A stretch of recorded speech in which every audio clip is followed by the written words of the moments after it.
Good morning and welcome back to the Veterans in Politics Candidate Endorsement Interviews for the Nevada Assembly. I'd like to thank our sponsors, Ron Q for Clark County Treasurer, Michael Broadway Real Estate, Real Water, and the Lakeside Business Suites. My name is Alexis Plunkett. I'm a Nevada criminal defense attorney and I will be the moderator today. And here we have for candidate for Nevada Assembly District 3, Sedilmeyer, who was not properly confirmed for today. So we're going to have the panel vote on whether we're going to do the interview. Is the panel ready for that? We are. We are. I vote yes. I vote for. And I will turn it over to Stephen Sedilmeyer, who has a minute to introduce himself and tell us about your background. Yes, my name is Stephen Sedilmeyer. I'm a retired Navy and just retired altogether until recently when politics got out of control. The reason why I ran is basically District 3 was not going to be represented by an opponent, and I said nobody gets a free ride to the state assembly. I do have my points of view, which are not quite the same, which is a more realistic way of taking care of education. Taxation needs to be controlled, and also spending.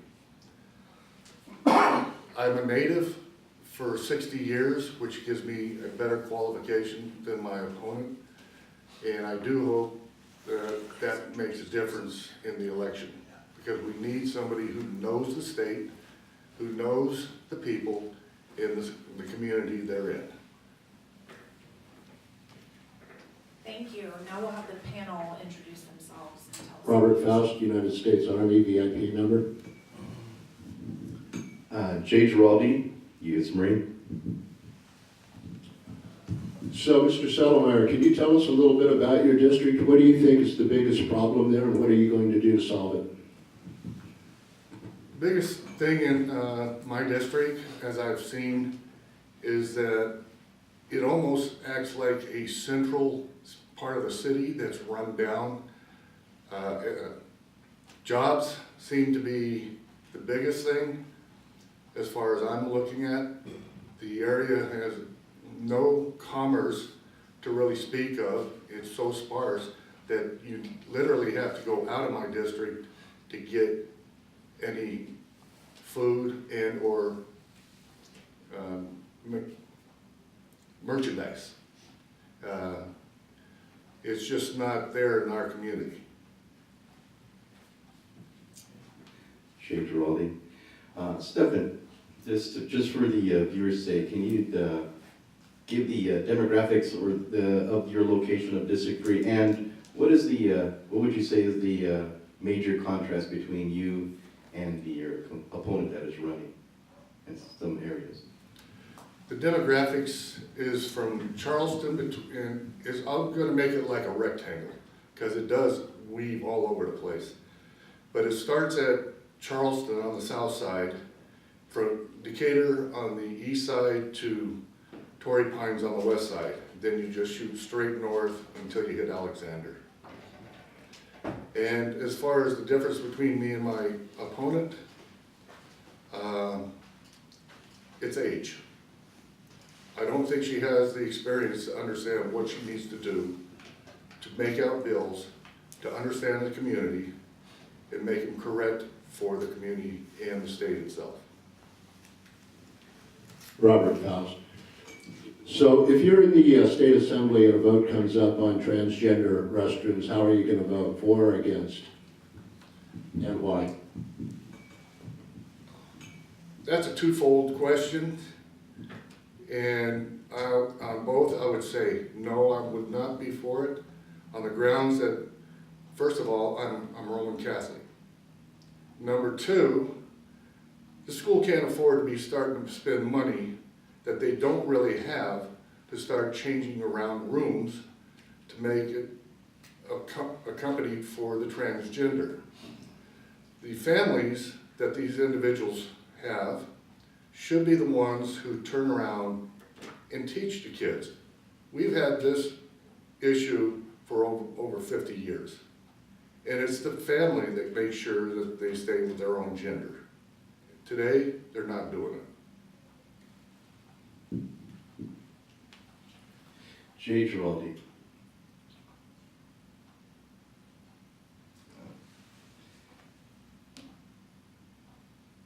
Do you support parents' choice to choose where they would like to, as far as giving a voucher and choose which school they would like to go to, whether it's a public school, private school, or charter school, or et cetera? As for ESAs, as you're trying to recall it as, I am all for it. It is constitutional in this state, and if I get in there, I am going to make sure that it is funded. This is ridiculous to having half a bill and not to do anything with it. It should have happened in the last session. It's going to happen in this session, one way or another. Robert Foust. So you mentioned that you're Roman Catholic. Would that have anything to do with your decisions as a voter? In other words, do you vote the Bible or do you vote the state constitution? Love the question. I've had this when I was running in 2016. I look at myself and I do my guidance because this country was built on Christianity. Number two, if there is a law that doesn't follow that issue, then I will abide by the law. If I need to change it, I will try and change it. No questions between the two. Jay Geraldi, our Clark County Commissioner appears to... You're good. Yeah, no. Jay Geraldi, our Clark County Commissioner appears to support sanctuary state and sanctuary city and sanctuary county. Do you oppose or support sanctuary state, county, city, etc.? Again, when I was running 2016 as CC Districts C, I was totally against any sanctuary. This state does not need any sanctuary. We have individuals of all races that came here in this country the legal way, and they are upset that the sanctuaries are coming around. And I am all for anybody who does it legally, not illegally. Robert Faust. Could you just give us a little bit of your position on gun control? Where do you stand on assault rifles, high-capacity magazines, bump stocks, etc.? That question is going to be a very good one. I'll say this. Bump stocks should not be around. It wasn't, the rifles were not designed to be fully automatic. They were designed to be semi-automatic. If anybody thinks that those things are going to kill anybody because they're semi-automatics, you have to have the luckiest shot in the world. Caliber is not that big. Number two, no, I don't believe in gun control. What we need to do is have a better way of knowing who has the gun behind it. The gun is the tool. If you take the guns away, what's the next step? Knives? They'll just go down the line. They'll even use self-made powder kegs, or they'll use a car. You're not going to stop violence in that manner. Guns are a tool, not the problem. The problem is the people that are behind it. And we need to tie the mental health system to the purchase of a gun. If we do that, we could probably knock out 90 to 95% of the issues.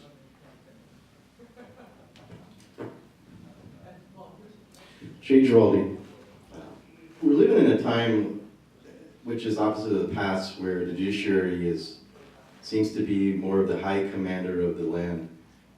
What are your thoughts on that? And as a member of the body politics in the state, would you support or look at any legislation that would bring our judiciary under the same constitutional laws as the rest of the public?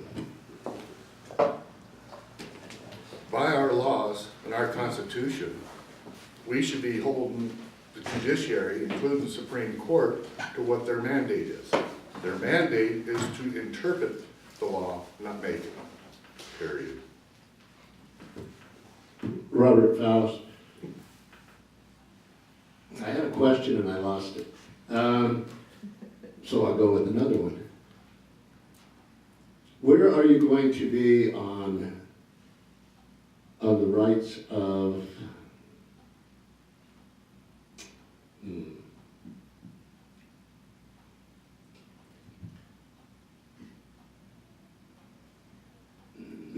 going to pass it back to Jay. Okay. Who came in and disrupted my thoughts? Sorry. Jay Geraldi. Jay Geraldi. Stefan, tell us a little bit more about yourself and and also maybe one or two items on besides what you mentioned that you were running on or running for to look to make a change on. History of me goes back to 1956. I'm one of them rare birds that was actually born and raised in this state. I was born in Reno, 3 months later lived in Vegas, so I can call myself a Vegan. Don't know anything about Reno. I've lived here all my life, and I've watched the community grow. And some people laugh when I say this, but I said the population of 35,000 was not Vegas, but the Valley. And people's jaws just drop. They don't understand that Vegas was smaller than Reno at that time. So I just throw those tidbits out there and everybody gets a chuckle. But Vegas was one of those gems in the desert that knew it was going to grow. I knew it was going to grow because I lived it. When I told people I lived in Vegas, they said we didn't know anybody lived in Vegas. They thought everybody came from LA to man the casinos and operate them. That's another little story. I've watched big name country and western singers who started in Vegas and became famous from that point on. I knew them before they were famous. Streets, they all changed. The name of the streets. Why? That's just Vegas. Then I came into the school system. We were rated as the top 5% in the country back in the 60s and 70s, mid-70s. From that time on, it fell down. It just literally fell off the map. I have my suspicions, but I can't really say because at that time, I was 20 years in the Navy. And I will say I enjoyed every bit of it with the men and women that I worked with or for, and then came back and utilized what I've learned from the Navy to help this community get better. Robert Faust. Would you support a bill that would cut athletic funding in high schools? And why? I don't know if we have that ability. I believe that runs through the Clark County School District. All we do is fund the school district. And that's what I asked, would you consider not funding sports? I would not cut out any sport. Why? You need to have the kids more versatile. They need to understand competition. They need to know this because if they don't, they're going to fall flat on their face when they try and get a job. They have no competition. They don't know how to react to the downside of society. Sports is one way to let you know that. Why? Not everybody wins. There's going to be a loser one way or another. We need to let them know how to cope with that in life. One way of doing that is sports.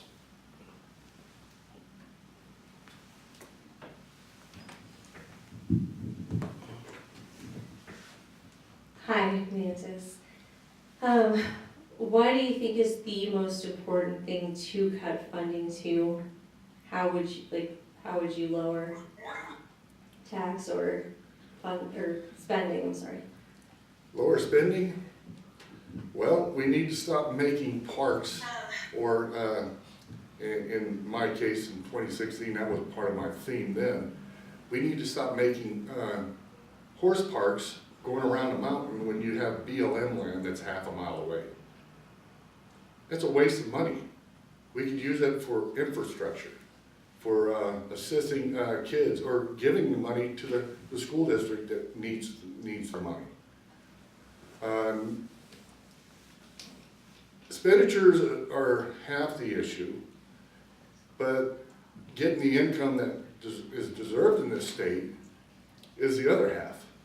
And from what I understand, the Department of Education from DC, for every dollar we send to them, we only get 70 cents back. That 30 cents could make a big difference for any school district in Nevada. And that's what I'm gonna try and do, and is try and put a bill making a request to the federal government. Give us the money that we are deserved. Robert. Hello, Robert Foust. So now I have my question back. I'm sorry about that. What about mental health in this state? This state ranks nearly the bottom in mental health care. What do you think that we can do about that? And do you think that would help with some of these school shootings and some of these incidents that occur? Absolutely. As I mentioned before, we need to tie the health, the medical world to the Second Amendment world. In other words, do they deserve the right to have a gun? Are they mentally stable enough to have one? Everybody uses the term PTSD in the military. Well, it's not just military. You have police officers, you have firemen, you have ambulance paramedics. They all have that form of PTSD, but there's variations of it. Now, when it comes to the mental institutions, yes, we rank on the bottom because we don't utilize the fact that we turn a blind eye to it. People need to look and understand who is a danger to themselves. We need to follow up, not turn around and look and have an officer say, no, he doesn't look that bad, and walk away. There's got to be an issue that we can actually work with that will turn a light on and say, we need to look at this guy, or this lady, or this child. I will work with some people. This is a semi-weak area, but I will work with anybody who is more in the mental business to give me some better advice on how to go forward with this. But I will try and keep the mental institutions or the individuals that have mental issues away from guns.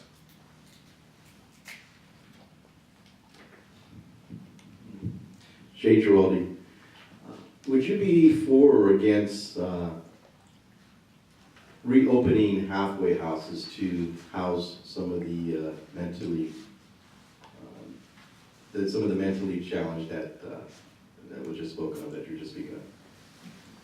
There are different views of mental challenged. You have ones that are ADHD, ADD. Those are artistic individuals. We don't need to be working on those individuals. They probably have a smarter or sharper mind than we do. They just can't portray it like we do. As far as the ones that are bipolar, tripolar, whatever you want to call them, those are the ones we need to make sure that we have a better look at to make sure that they don't get to be a burden or a menace to society. Mantis, so if we could cut spending in the areas that you want to, do you think that it's important to give more funding to medical care for low-income people in order to fight things like that? I'm going to go back to the year 2000. we actually had that in place. I'm not gonna say we should revert back to 2000. We should see what we have now, destroy the parts that are killing people with higher taxation or payments to medical care. We had a surplus in money from the federal government that could have actually helped the poor.